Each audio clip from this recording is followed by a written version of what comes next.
Welcome back dito sa channel natin. Andito tayo ngayon sa Makati City. Update tayo sa iba't ibang mga project na ginagawa dito. Ito na pala ang The Estate Makati. Malapit na mag-top off. Yan ay isang high-end residential project.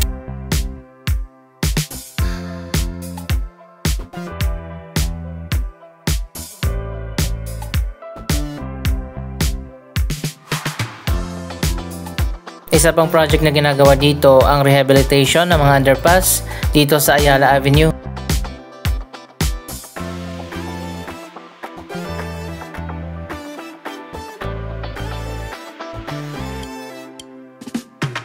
Maganda nga yung mga underpass dito sa Makati City. Maliwanag at meron pang mga mural.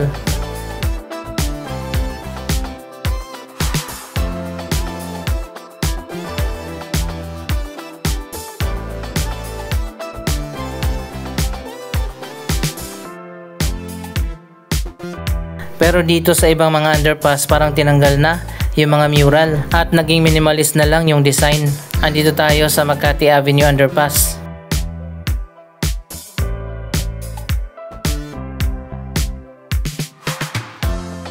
Wow, tapos na pala ang renovation dito.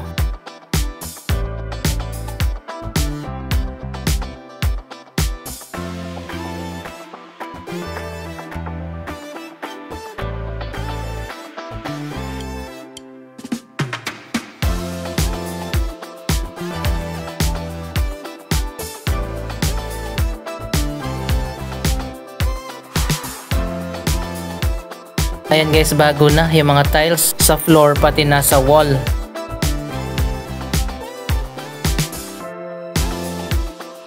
Dapat lagyan ng ilaw dito sa gitna, dumilim na dito.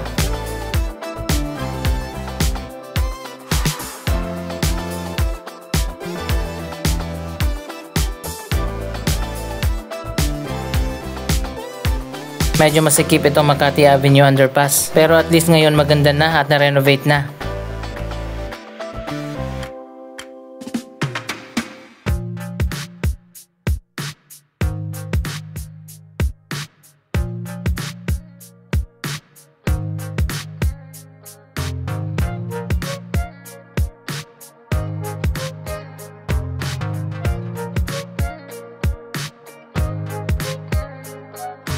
Dito naman tayo sa Legazpi Underpass. Ito yung unang natapos.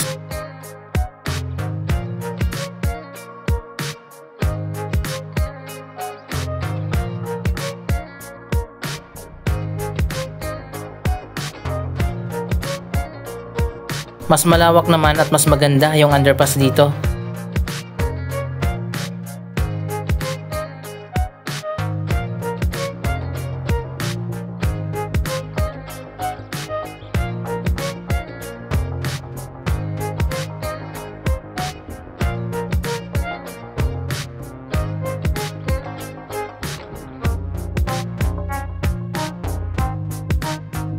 Ayan guys, napalitan na yung tiles dito sa floor at bago na rin yung mural.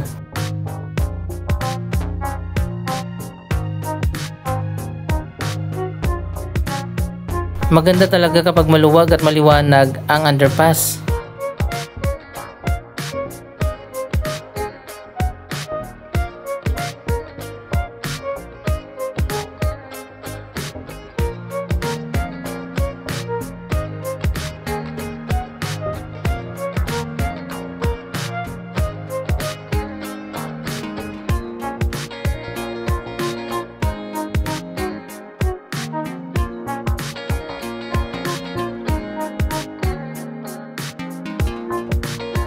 Puntahan naman natin yung isa pang underpass na ginagawa din ang renovation. Tingnan natin kung natapos na ba.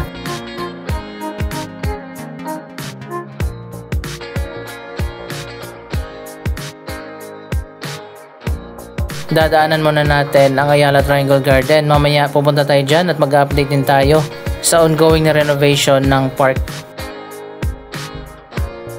Andito na nga tayo sa Paseo de Rojas Underpass. Wow, ang ganda na. Mukhang tapos na nga ang renovation.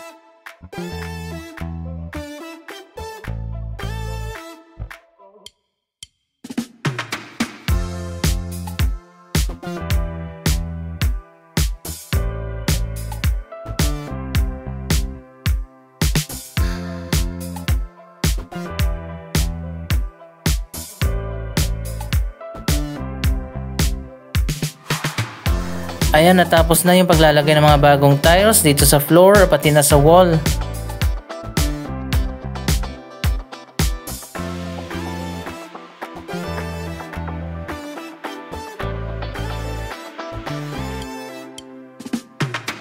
Naging minimalist na rin ang design dito.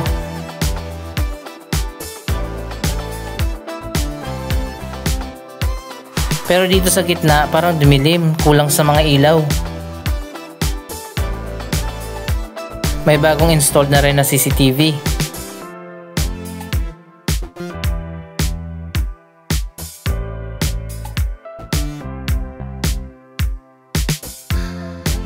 By the way, air conditioned na rin pala ang underpass na ito. Hindi ako sure kung air conditioned din ba yung ibang underpass katulad dito.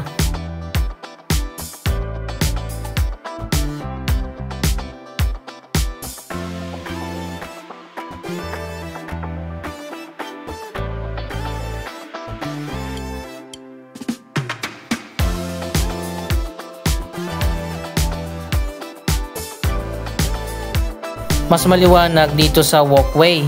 Madami ang mga bago na ilaw. Pero anong nangyari dito sa gitna? Ilan na lang yung ilaw dito, dumilim tuloy. Mas maganda pa yung dati at meron pang malawak na mural dito sa ceiling.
Dapat talaga dinalawan na nila yung mga escalator dito.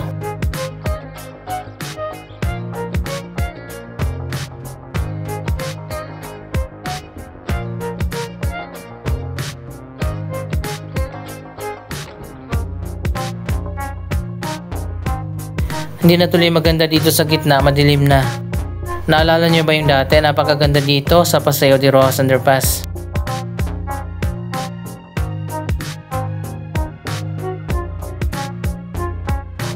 Minsan may mga exhibit pa dito at meron pang nagbabasking. Anyway, sana dagdagan pa nila yung ilaw dito sa gitna.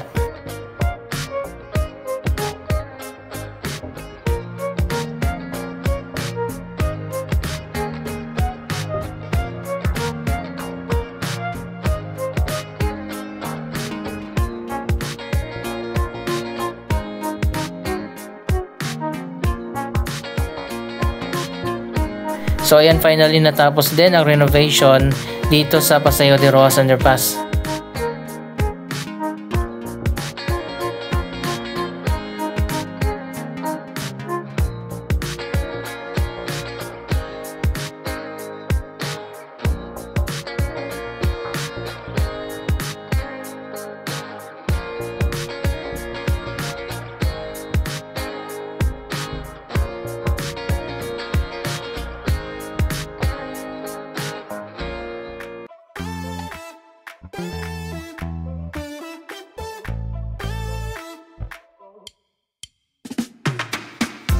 Andito naman tayo sa Ayala Triangle Garden. Lapit nang matapos ang major renovation na ginagawa dito. May bago na mga walkway dito, mga sitting areas, may playground.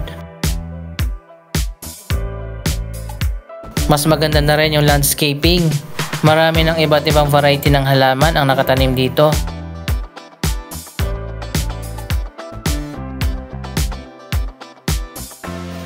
Wow, binuksan na rin pala ang playground.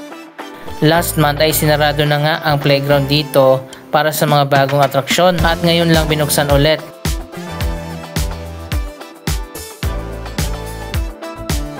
Wow, tapos na pala yung isang bagong atraksyon. Ito ang Hornbill.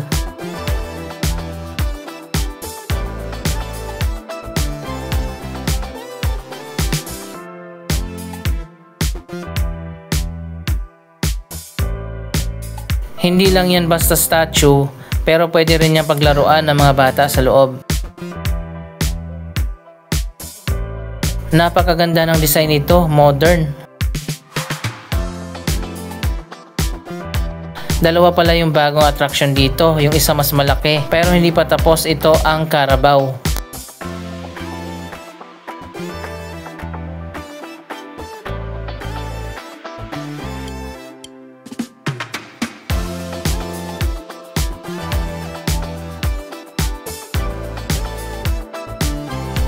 Silipin natin itong Carabao Playground statue.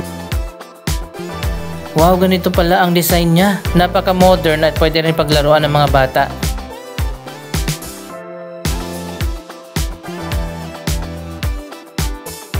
Abangan natin sa next update ang big reveal dito sa bagong Carabao statue.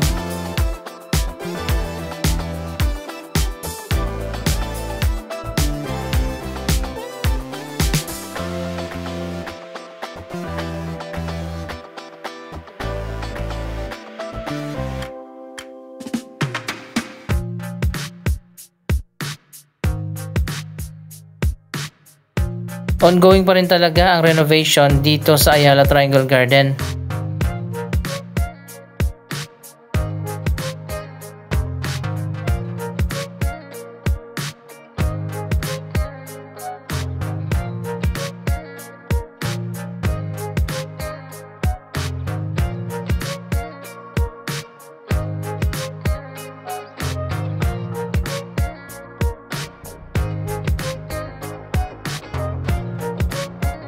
Non-linear ang design ng mga walkway dito at binago na nga yung pinaka main walkway dito sa gitna.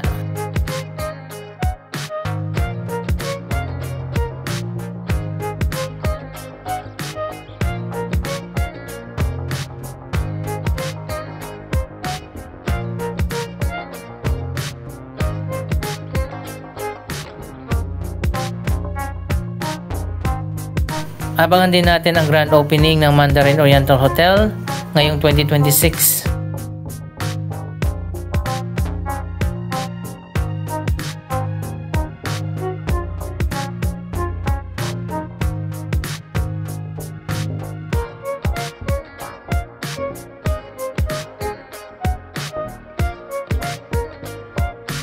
Marami na nga ang bagong walkway dito sa loob mismo ng Ayala Triangle Garden.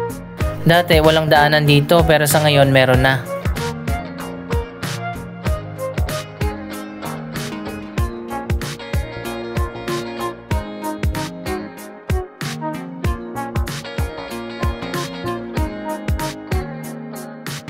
Isa pang pagbabago dito ang commercial strip. Meron na rito mga restaurant at mga cafe.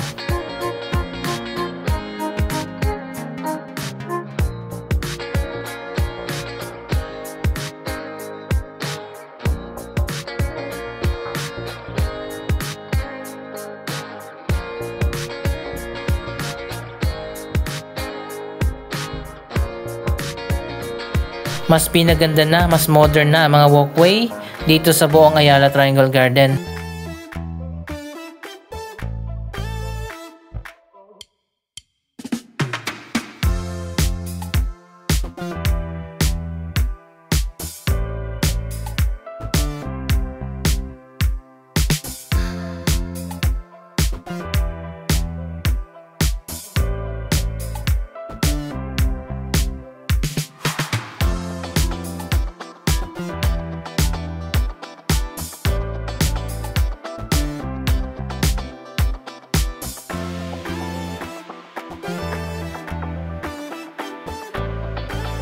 Anong masasabi nyo sa progress ng iba't ibang development dito sa Makati City? Mag-comment lamang dyan sa baba ng inyong mga reaksyon. Maraming salamat sa inyong panonood. Huwag kalimutan na i-like, i-share ang video ito at mag-subscribe. Thank you for watching!